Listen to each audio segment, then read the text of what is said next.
మావు పెట్టేటప్పుడు ఆ వరక్కర పెట్టి అలాగా కట్టేసి పెట్టుకోవాలి. వస్తున్నారు కదా, నాకంటే ఎత్తుగా ఉన్నారు మాము, ఇలా ఉంటుంది మాము. అన్ని బెడ్స్లో పడ్డాయి చూడండి ఎట్ట కదులుతున్నాయో.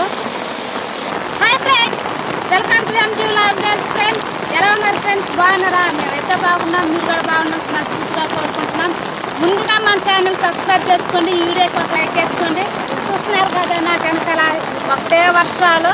ఈ వర్షాలకైతే సన్న చేపలు కానీ పెద్ద చేపలు కానీ మామూలుగా ఎలవలకైతే పోతూ ఉంటాయి. ఈ రోజైతే మేము మా ఊరు అడవులోకి అయితే వచ్చేస్తున్నాము. ఒకసారి చూడండి ఎలవలు ఎలా బాడుతున్నాయి, అడవులో ఒక లొకేషన్లలో ఎలా బాడుతుంటే అలా బాడుతున్నాయి. ఇప్పుడు మేము చేపలు పట్టేదానికైతే మావు ఎత్తుకు వచ్చున్నాము. ఆ మావు ఎలా ఉన్నదో మీరే చూడండి. ఎంత ఎలవలైతే పాడుతున్నాయి, దీనే మావు అంటారు. కానీ వేసేటప్పుడైతే మీకైతే చూపించలేదు. ఇలా ఉంటుంది మావు అంటే గ్యాప్ లేకుండా, అంటే ఒకరు సొంత వచ్చింది సందుకైతే మేము ఆకు అనేది ఇంచు గొట్టం సహాయంతో పెట్టున్నాము. ఇలా ఉంటుంది మావు. ఈ మావు స్పెషల్ ఏంటంటే ఎక్కే చేప కానీ దిగే చేప కానీ రెండు వాటలైన చేపలు అయితే మావులోకి అయితే వెళ్ళిపోతాయి. వెళ్ళిపోయిన తర్వాత అయితే బయటకైతే రాలేవు. ఈ మావు ఎత్తేటప్పుడు అయితే మీకైతే క్లియర్గా చూపిస్తాం ఎన్ని చేపలు పడుతున్నాయి. చేపలు కూడా ఆల్రెడీ ఎగురుతూ ఉన్నాయి, కానీ కనిపిస్తుందో లేదో మరి తెలియదు. చేపలు అయితే దిగుతూ ఉన్నాయి, ఎక్కుతూ ఉన్నాయి. చాలా చూపించబడదు ఎట్నా చూడు కాలువ. ఇది అడవిలో కాలువలు ఇలా ఉంటాయి అడవిలో. ఈ వర్షంలో అయితే మేము మావేసి పెట్టుకుని అయితే చేపలు పడతా ఉన్నాము. ఇక్కడైతే మా ఊరు వాళ్ళైతే కన్ను అల్లేసి పెట్టుకుని ఉన్నారు చూడండి. ఎలవలకైతే కన్ను అలా ఎలాగా గోటం కర్రలు పెట్టి కన్ను అల్లు అయితే వేస్తున్నారు. మావు దగ్గరకు అయితే పతా ఉన్నాము. ఇసురలు అయితే తీసేసినాము. ఎక్కువగా అలలు ఎక్కువైపోయినాయి. మావు దగ్గరకు పోయి ఎన్ని చేపలు పడ్డాయో చూద్దాము. వర్షం అయితే చూడండి ఎంత ఫుల్గా పట్టేస్తున్నది. ఎక్కువగా వర్షం అయిపోయింది. ఈ వర్షంలో అయితే మేమైతే చేపలు అయితే పడుతున్నాము. మావు దగ్గర పోతా ఉన్నామన్నమాట. పదాము పోయి అయితే ఎన్ని చేపలు పడ్డాయో చూద్దాము. ఆమైతే ఫుల్గా నిండిపోతున్నది. ఇంతకు ముందు ఎలా ఉన్నదో ఇప్పుడు ఎలా ఉన్నదో మీరే చూడండి. అలలు కూడా ఎక్కువ అయిపోయినాయి అనమాట, నీళ్ళు ఎక్కువ వచ్చేదబ్బా. ఇప్పుడైతే మావు అయితే ఎత్తేస్తాము. అంటే గోటం కొట్టి ఆకు పెట్టినాం కదా, అది కూడా చూడండి మునిగిపోయి వచ్చేస్తున్నది.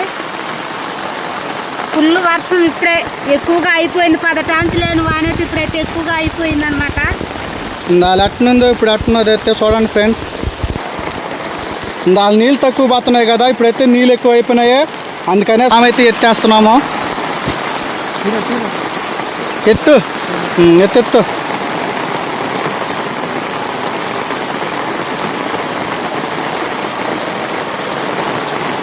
మావునైతే తీసేయడం అయితే జరుగుతుంది. ఫుల్గా అయిపోయినాయి నీళ్ళు అయితే. జాగ్రత్త మావు కూడా కర్రవునా. అంటే మావు పెట్టేటప్పుడు ఆ వరక్కర పెట్టి అలాగా కట్టేసి పెట్టుకోవాలి. ఇప్పుడు మావు తీసేస్తున్నాం కాబట్టి ఇప్పుడు ఆ కర్రలు ఇప్పుకోవాలి. ఇప్పుకుంటే మనకు మావు అనేది వస్తుంది అనమాట. అదే బొట్టు ఇదే నీళ్ళకి కొట్టుకుని బాగుంటే మావు బొట్టుకుంటుంది అనమాట. అది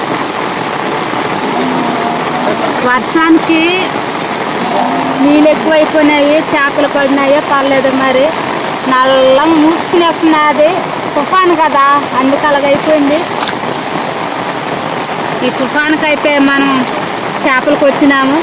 చేపలు కనబడుతున్నాయి మనకి ఇప్పుడు. ఈ వర్షంలో అయితే చేపలు అయితే కనబడుతున్నాయి మాకు. కనీసం పులుసు కను వచ్చినాయో లేదో చూద్దాం. అంటే బరువుగా ఉంటుంది, అది కెమ్ములతో కట్టిన మాము కదా, మాము అది బరువుగా ఉంటుంది అనమాట.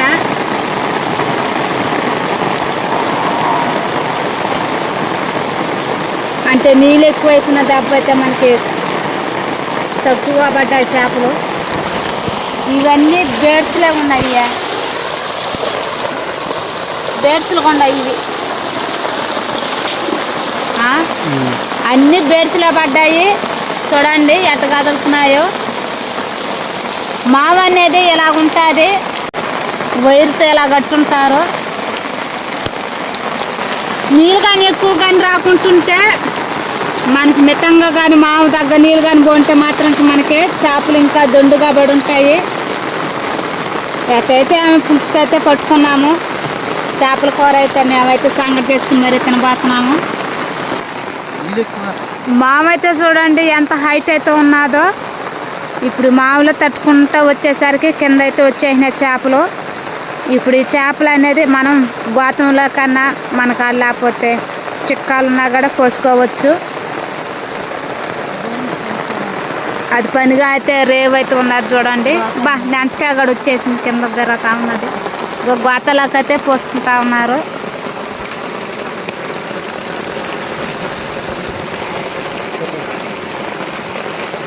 నెంటకాయలు కూడా పడి ఉంది చూడండి. ఒకసారి మీరే మనిషి కానీ ఇంకా హైట్గా ఉన్నది కదా మావు, అలా ఉంటుంది మావు. దగ్గరికి అయితే పదరండి. చూడండి మావుకి ఎలాగ ఉన్నదో అలాగ ఉంటాయి. ఇట్లా గుండె అయితే మనకైతే చేపలు అయితే ఎక్కుతాయి. అదే మాత్రతో ఆ వారగాడు ఉంటాయి. ఆ బొర్రెల సహాయంతో అయితే ఈ వారి చేప కానీ ఆ వారి చేప కానీ లోపలికి వెళ్ళిపోతూ ఉంటాయి. మావ అనేది మాత్రం సామాన్యంగా కట్టలేము. ఈ వర్షాలకు బాగా ఉపయోగించుకోవచ్చు కదా. నాకంటే ఎక్కువగా ఉన్నది మాము, ఇలా ఉంటుంది మాము. కానీ దీన్ని వేసేదైతే మీకైతే చూపించలేదు. సడన్గా మాకైతే జ్ఞాపకం వచ్చింది. పడమైతే చూపించినాము, మామైతే చూపించలేదు కదా అని ఈ వీడియో అయితే మీకైతే చూపించడం అయితే జరుగుతున్నది. మావుతో ఎలాగైతే చేపలు పడతారు. వర్షం కానీ తక్కువగా ఉంటే మనకి నీళ్ళు అనేది తక్కువగా వచ్చుంటాయి. మనకు కావాల్సిన చేపలు అయితే పడి ఉంటాయి. వర్షం వల్ల అయితే మాకైతే చేపలు అయితే తక్కువగా పడ్డాయి. ఫ్రెండ్స్ మన ఛానల్ అయితే సబ్స్క్రైబ్ అయితే ఖచ్చితంగా చేసుకుని ఫ్రెండ్స్ మంచి వీడియోకి మీ ముందుకైతే వస్తాం. Bye friends, bye.